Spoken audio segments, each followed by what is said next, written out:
មានពេលមួយដែលគាត់គឺជាពិភពលោកទាំងមូលរបស់ខ្ញុំសំឡេងគោលទ្វារបានបន្លឺឡើងនាងបានលើកយកទឹកតែយកមកក្នុងបន្ទប់សិក្សាមួយ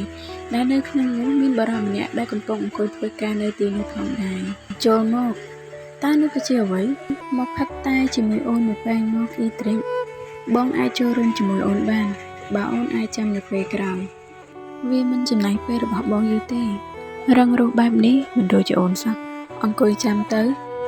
នាងក៏បានដាក់ទឹកតែចុះរួចក៏អង្គុយរងចាំព្រមទាំងសម្លឹងមើលទៅកាន់ប្តីរបស់នាង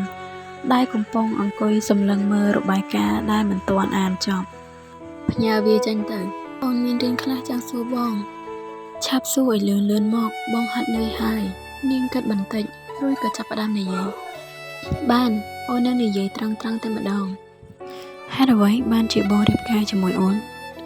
ប្រសិនបើពេលវេលារបស់បងមានតម្លៃដល់ថ្នាក់បងមិនអាចឆ្លៀតមកអង្គុយផឹកតែមួយពែងជាមួយអូន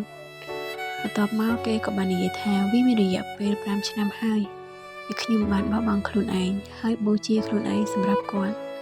ប្រសិនបើពេលវេលាទាំងនេះមានតម្លៃត្រឹមតែប៉ុណ្ណេះហើយទូស្រីគាត់ក៏បាននិយាយបន្ត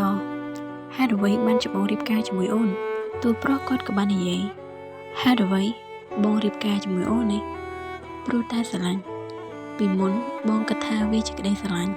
វាជាក្តីស្រឡាញ់ដែលមិនគួរកើតមានឡើងតាំងពីដំបូងសម្រាប់បងហើយក៏សម្រាប់អូនតើតាំងពីដំបូងមកបងធ្លាប់ស្រឡាញ់អូនដែរទេអូនសុំទោសវាជាពាក្យដែលខ្ញុំនិយាយច្រើនបំផុតក្នុងរយៈពេល5ឆ្នាំកន្លងមកនេះ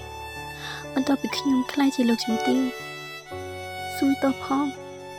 សុំទោសដែលអូនជេរយើងគិតទៅខាងផ្លូវផ្សេងខ្ញុំទៅដឹងថាវាទាំងនេះសំដៅទៅខុសមនុស្សតែម្នាក់គត់ដែលខ្ញុំគួរទៅធ្វើការសុំអង្វរសុំការអភ័យទោសបំផុតនោះគឺខ្ញុំខ្លួនឯងសុំទោសដែលមិនទទួលស្គាល់ឯងថាជាឯងមិនមែនជាបងទេអ៊ីតារី5ឆ្នាំមុននៅក្នុងរាជធានីនៃអាណាចក្រមានភូមិគ្រឹះមួយដែលធំសម្បើមនិងអស្ចារ្យស្ទើរតែដោយព្រះបរមរាជវាំងម៉ែព្រះនាងរស់នៅទីនេះមែនទេប្រហែលហើយភូមិគ្រឹះនេះជារបស់ឯកជនជាន់ខ្ពស់បំផុតនៃអាណាចក្រនេះគឺត្រកូល Felton ម៉ែមានមនុស្សចេញមកហើយឈប់សិនមិនមែនជាព្រះនាងផងហ្នឹងខ្ញុំគ្រាន់តែជាអភិជនតែឈ្មោះរស់នៅទីនេះក្នុងនាមជាភ្ញៀវតែប៉ុណ្ណោះបន្ទាប់មកទូស្រីក៏បានគិតសុំទោសផងដែលធ្វើឲ្យខកបំណងហើយទូស្រីរបស់យើងមានឈ្មោះថា Melly Edwood បន្ទាប់មកក៏មានមនុស្សម្នាក់ហៅឈ្មោះរបស់ Milly អូនមិនមានណាត់ទេដូច្នេះតើអូនចង់ទៅណា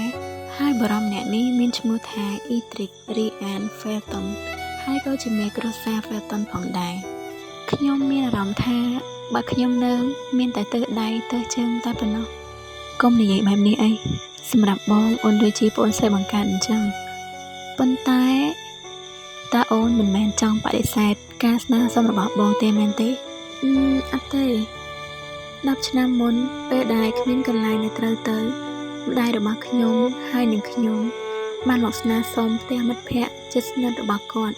ដែលជាលោកស្រី Felton បច្ចុប្បន្នស្នាក់នៅទីនេះជាហេតុផលដែលខ្ញុំបានក្លាយជាមិត្តភ័ក្តិពីកុមារភាពរបស់ Edric Felton ហើយខ្ញុំបានធំធាត់ឡើងដូចជាប្អូនស្រីបង្កើតរបស់គាត់យ៉ាងចឹងប៉ុន្តែនៅចុងបញ្ចប់ខ្ញុំគ្រាន់តែជាភ្ញៀវធម្មតាប៉ុណ្ណោះខ្ញុំមិនអាចក្លាយជាគ្រួសាររបស់គាត់ឬក៏គូស្នេហ៍របស់គាត់បានទេ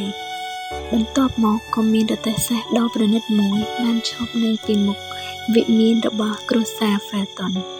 Milly បានសម្លឹងទៅមើលរទេះសេះនោះ Milly ចាំនៅទីនេះហើយចាស់ខ្ញុំដូចជាមនុស្សឈួតយ៉ាងចឹងខ្ញុំតែងតែដឹងថានឹងមានរឿងបែបនេះកើតឡើងថ្ងៃនេះខ្ញុំកំពុងតែបានជួបជាមួយនឹងគូដណ្ដឹង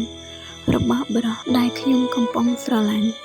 ហើយសាច់រឿងរបស់យើងភាគទី1ចាប់ទៅត្រឹមនេះយ៉ាងម៉េចដែរទាំងអស់គ្នាសាច់រឿងថ្មីរបស់យើងល្អមើលដែរអត់បើសិនជាទាំងអស់គ្នាពេញចិត្តសូមជួយចុច like ក៏ដូចជាចូល comment ជួយ subscribe ឲ្យ admin ម្នាក់មួយផងណាដើម្បីជាកម្លាំងចិត្តសម្រាប់ admin ក្នុងការធ្វើរឿងបន្តទៀតសូមអរគុណបាយបាយ